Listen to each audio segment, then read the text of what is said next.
Bienvenida, bienvenido a esta exploración profunda. Hoy nos adentramos en unos textos antiguos que, vibran con una fuerza inesperada en nuestro mundo actual. Son apenas unos versículos extraídos del capítulo 19 del libro de Levítico. Tenemos sobre la mesa un análisis que los interpreta no como letra antigua y olvidada, sino como dagas afiladas, como gritos que resuenan, como dinamita pura, apuntando directamente a las grietas de nuestra condición humana. Así que preparaos porque la conversación promete ser intensa. Ok, vamos a desgranar esto. Nuestra misión hoy es entender por qué estos mandatos sobre la justicia, la empatía, el trato al prójimo y, crucialmente, al extranjero, siguen sintiéndose tan radicalmente desafiantes, tan brutales como sugiere la perspectiva del análisis que estamos siguiendo. Vamos a explorar juntos el poder crudo y la tensión latente que esconden estas palabras milenarias. Empecemos por el versículo 13. No oprimas a tu prójimo ni lo despojes. No retengas hasta el día siguiente el salario de tu jornalero. El material fuente lo describe como una daga dirigida contra los abusos cotidianos. Y es impactante porque, aunque menciona el salario, su alcance parece mucho mayor, ¿no es así? Totalmente. Lo que resulta fascinante aquí es cómo el texto, según esta lectura, eleva una cuestión aparentemente económica, la retención del salario diario, a una dimensión mucho más profunda. El análisis habla de una herida moral, una fractura en la dignidad humana. O sea, no se trata solo de dinero. Denuncia con una fuerza notable el acto de tratar a otra persona como si fuera una simple herramienta, un objeto, ¿sabes? Un objeto del que extraer beneficio, despojándola de su valor intrínseco por una ganancia material, por mínima o temporal que sea. Esa idea de la herida moral cala hondo. Es ver la explotación no solo como un problema laboral, sino como un ataque a la esencia misma de la persona. El núcleo aquí, entonces, es que la explotación económica más básica es vista como un ataque directo a la humanidad fundamental del otro. Exactamente. Y la fuente subraya cómo esa línea se cruza con facilidad, a veces en gestos que parecen pequeños, ¿no? La retención del salario del jornalero, alguien que probablemente vive al día, se convierte en un símbolo potente de una injusticia estructural que deshumaniza. El texto no lo presenta como un descuido administrativo, ojo, sino como un acto de opresión deliberado. Pasemos al siguiente punto, el versículo 14. Es de una crudeza casi brutal. No maldigas al sordo, ni pongas tropiezo delante del ciego. Teme a tu Dios. La interpretación que seguimos destaca la particular vileza que reside en abusar de la vulnerabilidad ajena. Sí, describe una crueldad que puede parecer menor, casi trivial en la superficie, pero que el análisis califica como profundamente ruin. La burla dirigida a quien no puede oírla, la trampa física puesta ante quien no puede verla. Se habla de un gozo enfermo, una satisfacción perversa que brota no de la propia fortaleza, sino de explotar la fragilidad del otro. Es, digamos, sentirse grande empequeñeciendo al vulnerable.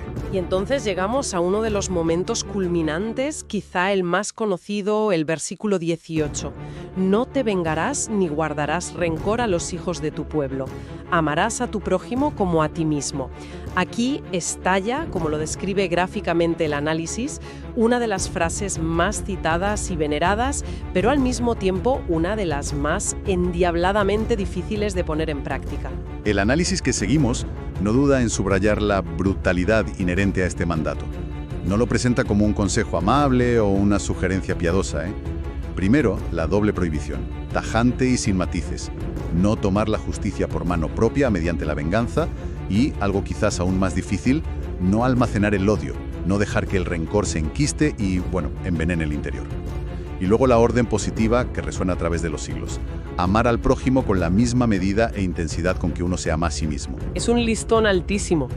La fuente lo plantea sin rodeos. ¿Cómo es posible cumplir esto? ¿Cómo amar al que nos ha traicionado, al que abusa, al que nos humilla, al familiar que nos hiere profundamente? No parece humano. Exacto. Y la imagen que evoque al análisis para ilustrar la carga del rencor es muy potente. La de una persona caminando encorvada, cargando a la espalda un saco lleno de piedras de resentimiento. Cada piedra un agravio recordado, una herida no cerrada.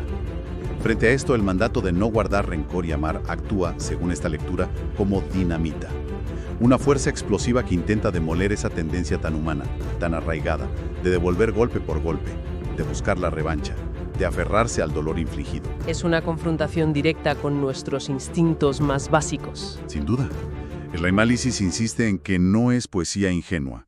Es un desafío radical que confronta lo más oscuro del corazón humano. Y precisamente en esa tensión irresoluble entre el mandato ético absoluto y nuestra naturaleza inclinada al resentimiento y la venganza, reside su fuerza perenne, su relevancia constante. Porque como bien señala el texto base, ninguna época, ninguna cultura, ninguna persona se libra por completo de la sed de venganza. Es un campo de batalla interior que nunca cesa. Ahora la conversación da un giro crucial, enfocándose en el trato al extranjero. Empezamos con el versículo 33. Cuando un extranjero resida junto a ti en su tierra, no lo oprimirás. El análisis no lo ve como una simple norma de cortesía o de hospitalidad básica, sino que lo enmarca como un dilema universal. Así es. La perspectiva de la fuente aquí es que la figura del extranjero opera como un espejo incómodo. La forma en que una sociedad o una comunidad trata a aquel que viene de fuera, al diferente, al que no pertenece al nosotros inmediato, revela su verdadera naturaleza más profunda, su grado de humanidad real, o por el contrario, su brutalidad latente, su miedo, su cerrazón. La opresión del extranjero se describe como una tentación histórica, algo que ha estado presente de formas diversas, desde las antiguas murallas que separaban pueblos hasta las fronteras físicas y mentales que levantamos hoy. La idea del extranjero como espejo es potente. Implica que al mirar cómo tratamos al otro, en realidad estamos viendo nuestro propio reflejo. Y el análisis nos confronta directamente, planteando una pregunta que resuena con fuerza hoy. ¿Cómo tratamos nosotros, aquí y ahora, en nuestras comunidades, a los que llegan de fuera buscando refugio, oportunidades o simplemente una vida mejor? La respuesta, sugiere la fuente, dice mucho más sobre quiénes somos realmente que cualquier declaración de principios o discurso oficial. Y es importante notar que esa opresión puede manifestarse de muchas maneras, como señala implícitamente el análisis. No se trata solo de violencia física o explotación laboral directa. Puede ser la exclusión económica, la discriminación sutil pero constante, la creación de barreras administrativas infranqueables, la indiferencia ante su sufrimiento, el lenguaje que deshumaniza. El mandato es escueto en su formulación, no lo oprimirás, pero su aplicación abarca un espectro muy amplio de comportamientos sociales, políticos e individuales. No basta con no hacer daño activamente, parece sugerir. La opresión puede ser también por omisión, por indiferencia. Exactamente. La tentación de ignorar, de mirar hacia otro lado, también puede ser una forma de opresión. Pero el mandato no se detiene en la no opresión. Se intensifica de una manera dramática en el siguiente versículo, el 34. Lo tratarás como a uno de tus compatriotas y lo amarás como a ti mismo, porque también ustedes fueron extranjeros en Egipto. Aquí ya no es suficiente con no hacer daño, se exige un paso mucho más radical. Tratarlo como a un igual y más aún, amarlo. Este punto es calificado en el análisis como devastador en su lógica interna y sus implicaciones. Desglosemos lo que dice, según esta lectura. Primero, exige la igualdad de trato total, como a uno de tus compatriotas. Borra la distinción legal o social básica entre nativo y extranjero. Segundo, eleva la exigencia al máximo nivel ético posible. Lo amarás como a ti mismo, utilizando exactamente la misma fórmula radical que se usó para el prójimo del propio pueblo en el versículo 18. Y tercero, y esto es crucial, fundamenta este mandato no en una abstracta benevolencia, sino en la memoria colectiva, en la empatía nacida de la propia experiencia histórica de vulnerabilidad. Porque también ustedes fueron extranjeros en Egipto. Les recuerda su propio pasado de humillación, su propia necesidad de acogida. Esa apelación a la memoria. Ustedes también fueron extranjeros. Es como un golpe directo a la conciencia, un intento de desactivar el olvido conveniente. Sin duda alguna. El análisis señala que este pasaje toca un nervio sensible, extremadamente actual en nuestro mundo globalizado. La xenofobia, el racismo, el nacionalismo excluyente, el miedo al migrante. El mandato resulta profundamente incómodo porque, según esta interpretación, destruye la excusa de la diferencia cultural, derriba la justificación basada en una supuesta superioridad nacional, étnica o religiosa. Obliga a colocar al extranjero, al otro, dentro del círculo más íntimo de consideración moral y afectiva, como a ti mismo. La intensidad de estas palabras es innegable, ¿verdad?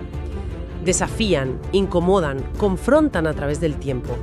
Definitivamente dejan pensando en cómo resuenan hoy, ahora mismo, no como ecos lejanos, sino como interpelaciones directas en nuestras propias vidas y en las estructuras de nuestro mundo.